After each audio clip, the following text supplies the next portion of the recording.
semua yang terasa berat dalam ibadah kita, kalau bukan karena hidayah Allah Subhanahu wa Ta'ala, itu akan sulit, akan berat. Maka hidayah untuk seorang muslim ini adalah anugerah. Hidayah yang ada di diri kita sehingga kita bisa mengerjakan amal-amal kebaikan, sehingga kita bisa melangkahkan kedua kaki kita menuju masjid. Ini adalah anugerah buat kita. Karena sejatinya kita gak punya kekuatan apa-apa, ya, melainkan semuanya atas izin dan kuasanya Allah. Maka ketika hidayah sudah sampai kepada kita, maka ini perlu kita jaga. Ini perlu kita pegang erat-erat hidayah ini agar jangan sampai pergi daripada diri kita. Hidayah itu bisa pergi, bisa hilang dari diri kita. Dalam kitab namanya Kitab At-Tazkirah karangan Al-Imam Al-Qurtubi. Di dalam kitab tersebut diceritakan di Mesir dulu itu ada seorang muazin. Cara apa?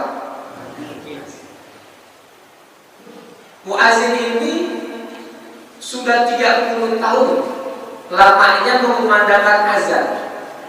Lama kan? Kalau tadi yang muazin siapa? Sarosidin mana? Sarosidin. Udah berapa tahun azan Ustaz? Di satu waktu orang ini muazin ini naik ke atas menara. Dulu belum ada pengeras suara. Jadi kalau mengumandangkan azan itu harus naik ke tempat yang tertinggi agar suara itu bisa didengar semakin jauh. Ketika akan mengumandangkan azan dari atas tempat yang tinggi tadi, ini muazin melihat bahwa di bawah itu ada seorang wanita Yahudi yang amat sangat cantik. Kalau kata orang Betawi Pasar Minggu sono, Jakarta Selatan, ya, ini perempuan Baherol. Wahai. Akhirnya ini muazin gak jadi azan. Dia turun ke bawah, dia hampiri wanita tadi, kemudian dia katakan bahwa dirinya mencintai wanita Yahudi tadi. Cuman ini wanita Yahudi tahu muazin ini seorang muslim. Akhirnya kata wanita Yahudi, saya enggak nerima cintamu, saya enggak akan mau dinikahimu kecuali kau keluar dari agama Islam, kecuali kau masuk ke dalam agama Yahudi. Muazin itu mau. Dia keluar dari agama Islam, dia masuk ke agama Yahudi. Singkat cerita, setelah menikah, suatu masa Mesir ini sedang musim hujan. Ketika musim hujan, lotengnya bocor. Ini mantan muazin naik ke loteng, dia perbaiki itu loteng yang bocor.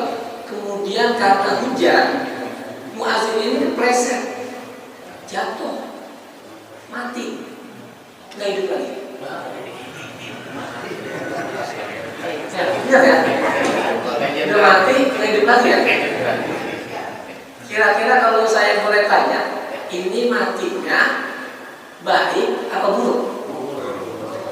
Husnul khatimah atau su'ul khatimah? Padahal sebelumnya apa? Islam. Sebelumnya berapa lama azan? 30 tahun. Ya.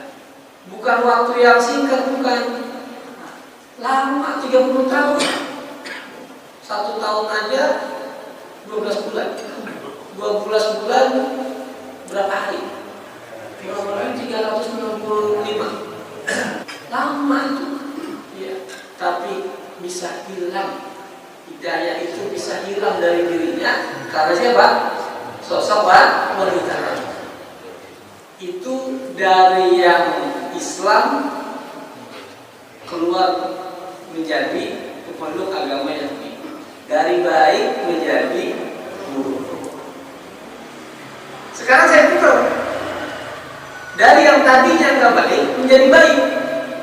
Dalam sebuah hadis dikatakan kana fi man kana qablakum rajulun qatala tis'an wa tis'ina nafsan, bahwa dulu ada seseorang yang membunuh 99 manusia. Banyak apa? Kira-kira ini dosa kecil apa dosa besar? Besar. Kemudian apa, ini orang ya pengen taubat, lalu diarahkan kepada seorang rahib. Rahib itu apa? Rahib itu seorang pendeta. Kemudian ini lelaki tadi bertanya, fahal li min taubatin, kalau saya taubat saya diterima apa enggak?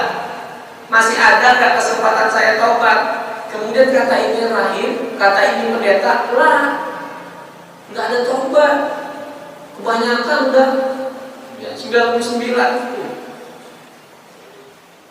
Kira-kira perasaannya gimana nih ketika mendengarkan enggak ada taubat? Marah ini orang marah. Itu pendeta dibunuh lagi. Jadi berapa? Jadi 100. Lalu apa? Fadulla ala rajulin alimin. Kemudian ini lelaki yang membunuh 100 manusia tadi diarahkan kepada orang alim. Kepada siapa? Orang alim. Ketika bertemu ditanya lagi, fahal min taubatin, kalau aku taubat masih ada taubat atau enggak? Kalau aku bertaubat, taubatku masih diterima atau tidak? Kemudian apa kata orang alim ini? Faqala na'am. Iya, masih diterima. Pintu taubat masih terbuka. Tapi apa? Ada syaratnya. Intalik ila ardin kaza wa kaza. Tapi kau harus pergi, harus keluar menuju mana? Bumi ini dan bumi ini. Kenapa demikian?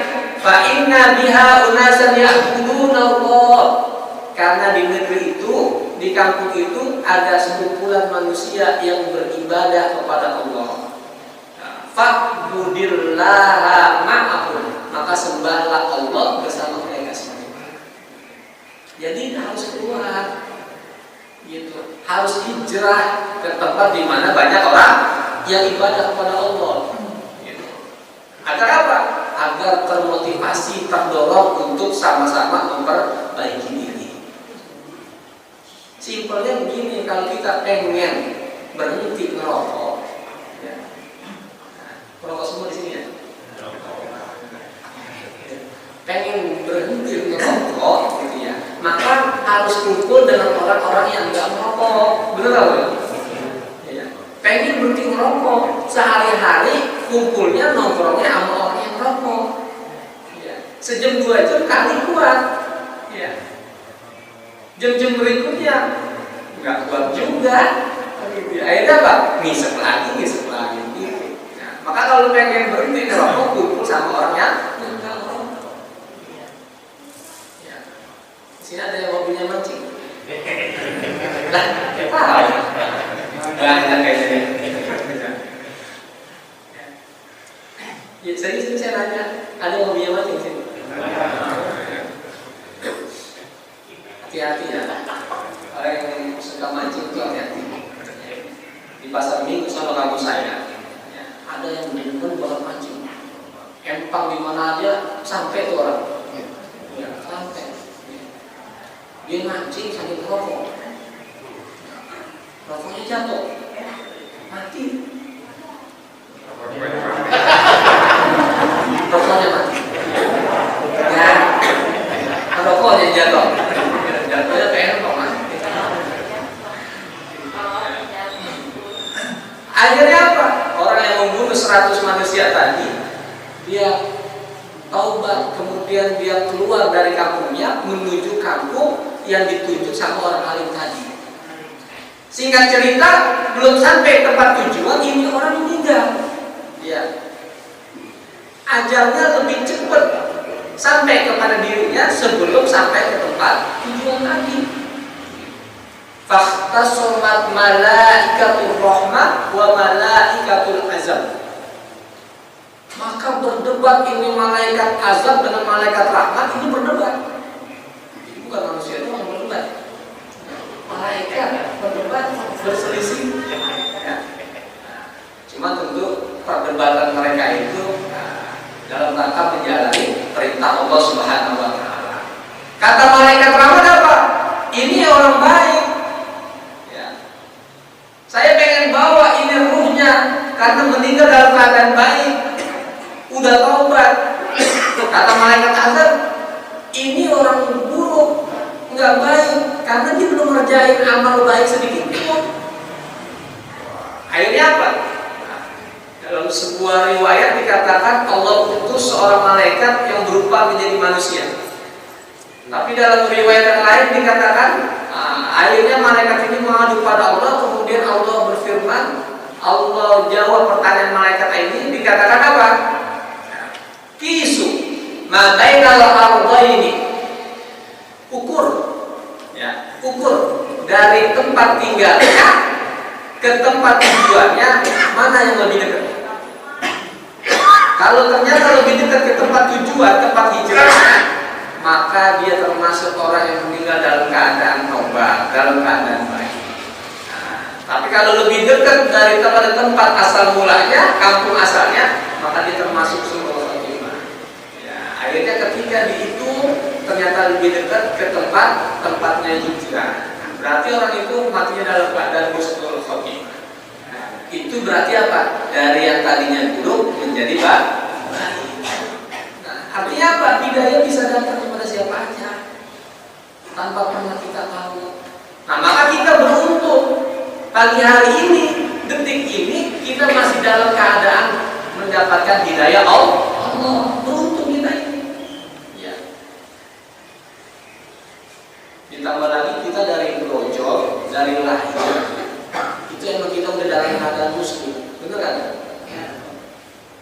Kan kita lihat berapa banyak saudara-saudara kita yang non-muslim, mereka itu sampai bersikeras mempelajari Islam, baca buku, tanya sana sini segala macam. Tapi Allah udah menakdirkan kita lahir dalam keadaan Islam. Ini satu anugerah besar buat kita. Tapi juga jangan merasa pede. Kenapa? Karena Allah berfirman, ya ayyuhalladzina amanu dkhulu fis-silmi kaffah. Wahai orang-orang yang beriman, masuklah ke dalam Islam secara kafah. Walaupun engkau kita Islam, orang tua kita Islam, sampai anak kita Islam, cucu kita Islam, tetap ada kewajiban kita untuk menggali Islam, untuk mempelajari Islam. Karena banyak yang kita nggak tahu. Ya. Maka mempelajari Islam itu juga bagian daripada kita menjaga hidayah Allah. Jadi kita duduk ngaji begini dalam rangka menjaga hidayah itu. Karena kalau nggak dijaga, na'udzubillah, takut satu saat hidayah itu akan pergi dari diri kita. Dalam surah Ali Imran ayat 8, Allah Subhanahu wa taala mengajarkan kepada kita akan satu doa. Ya. Satu doa agar apa? Agar hidayahnya terpelihara, ya, terjaga dalam diri kita. Apa? Ali Imran ayat 8. Sama-sama ya. Sama-sama ikutin setelah saya. Semoga berkah. Bismillahirrahmanirrahim. Rabbana la tuzigh qulubana ba'da idh hadaitana wa hab lana min ladunka rahmah innaka antal wahhab. Ini juga bagian daripada apa? Doa yang populer di kalangan kita.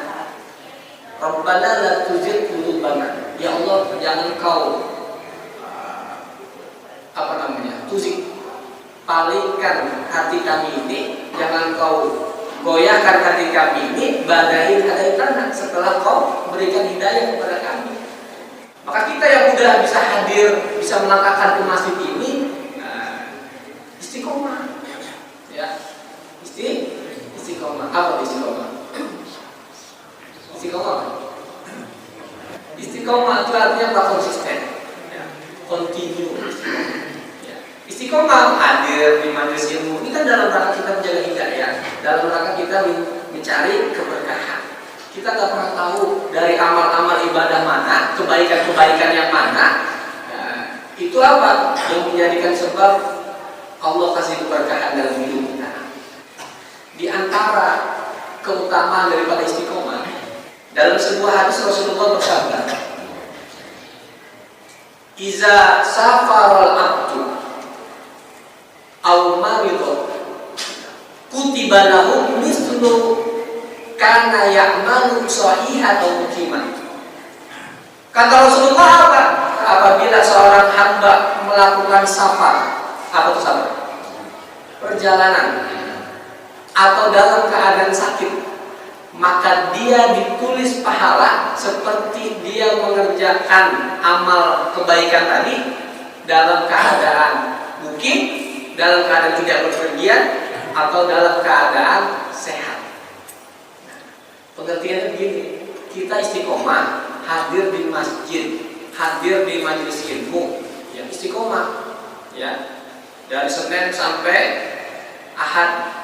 Nanti Senin begitu lagi, hadir lagi, ya nggak lepas daripada masjid, meramaikan masjid, istiqomah itu. Satu saat kita dalam keadaan safar, atau barangkali kita biasanya di masjid, biasanya sholat berjamaah, satu ketika kita dalam keadaan tidak sehat, sehingga kita usul nggak hadir ke masjid, ya nggak hadir di kajian, padahal sebelumnya istiqomah terus. Maka apa? Walaupun kita tidak hadir karena bepergian atau karena sakit, maka kita tetap ditulis pahala hadir. Itu buat siapa? Buat orang yang istiqomah. Kalau hari ini ngaji, hadir, besok enggak, besok hadir lagi, kagak, hadir lagi. Nah itu enggak dapat. Ada pahalanya. Nah, itu saja barangkali yang bisa kita bahas di pagi hari ini. Semoga banyaknya menjadi tambahan ilmu buat kita. Semoga menjadi motivasi buat kita agar kita lebih semangat lagi ibadah, lebih semangat lagi sholat.